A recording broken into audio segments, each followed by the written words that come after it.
Dans un café Segafredo, vous retrouvez toute la saveur et l'atmosphère des cafés italiens, chez vous. Segafredo, partagez plus qu'un café. Air la nuit vous est présenté par Segafredo.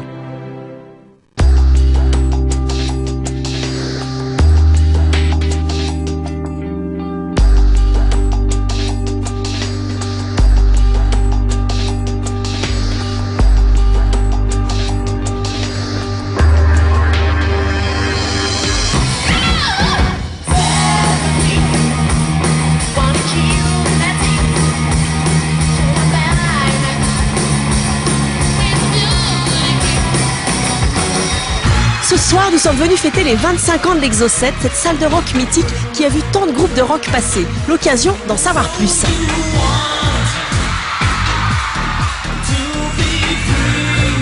L'Exo7, c'est une institution. C'est une maison qui a une âme ici.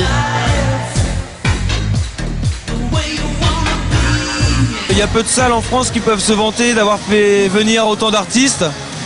Et pour toute personne qui joue sur cette scène-là, ça reste un moment d'émotion et puis toujours bien reçu. Non, il n'y a pas à dire, l'Exo, c'est la classe.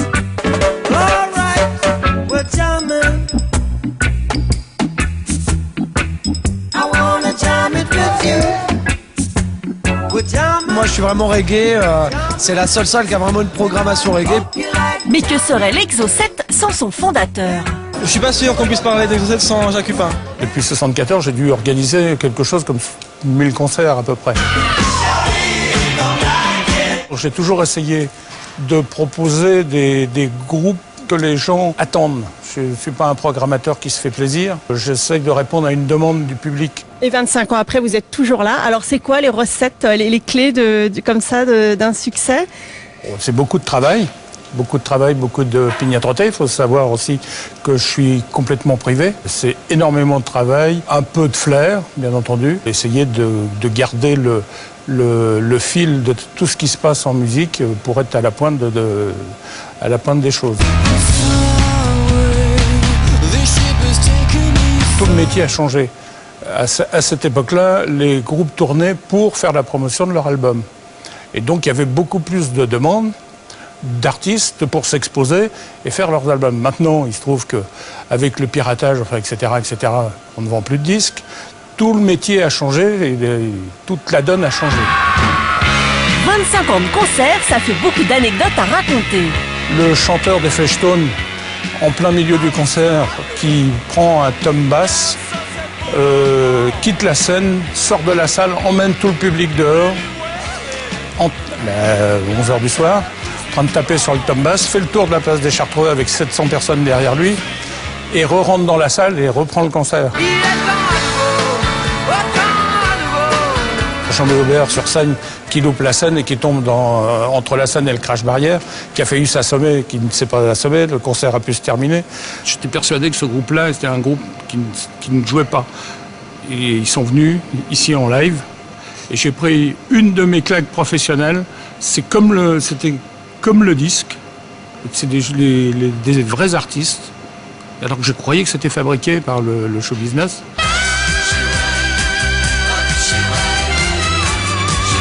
Mais dans les anecdotes, il y a aussi quelques regrets. Par exemple, U2, 2 fois noté sur mon planning, 2 fois annulé. On était en discussion et puis après ils sont partis en tournée aux États-Unis. L'Exo7, évidemment, ce sont des concerts, 50 dates par an environ. Cette semaine, à l'occasion de ses 25 ans, plusieurs groupes sont programmés, dont les Fancy.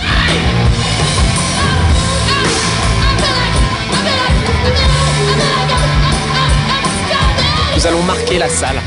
À l'instar des Clash ou autres groupes comme ça. Fancy va marquer l'Exo7 ce soir.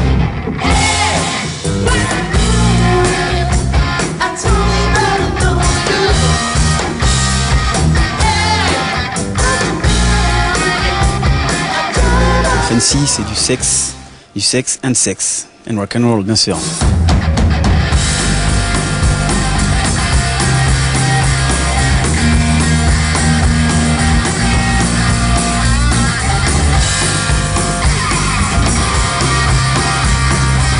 tellement écouté de choses, on a tellement été influencé par Pen Steel que finalement Fancy ça regroupe un peu tout ce qu'on a écouté durant notre enfance, notre adolescence. Metallica, à Herbie Hancock, à Kate Bush, Kim Wilde, Joe Jackson, les Stray Cats.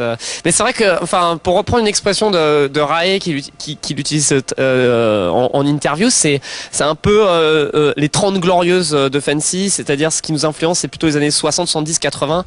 Malgré qu'on on aime beaucoup aussi ce qui se fait aujourd'hui, ce qui a pu se faire dans les années 90, mais on a un peu cette passion pour ces 30 glorieuses 60, 70, 80.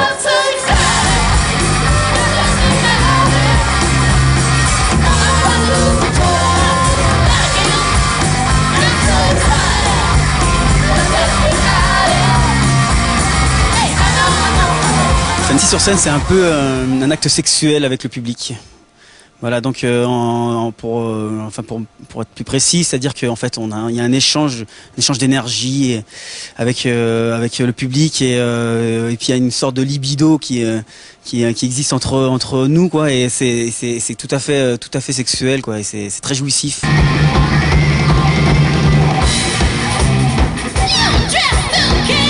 Nous sommes un groupe, comme disent les anglo-saxons, entertainment, qui veut dire divertissement. Et en français, divertissement, ça a tout de suite quelque chose d'assez... c'est la fête, pareil, j'ai pas envie de donner de nom, mais...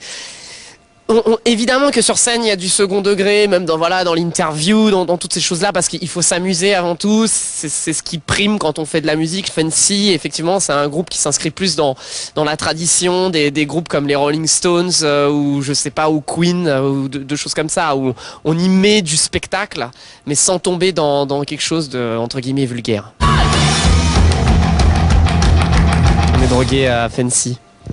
Je suis drogué à moi-même, je suis un peu drogué à Rae est drogué à moi, enfin voilà, c'est ça, quoi, c'est merveilleux.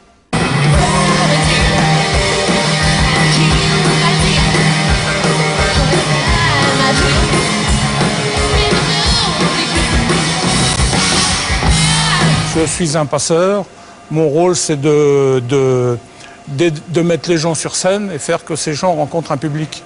Et s'il peut rencontrer le plus de public possible, ben moi je suis content.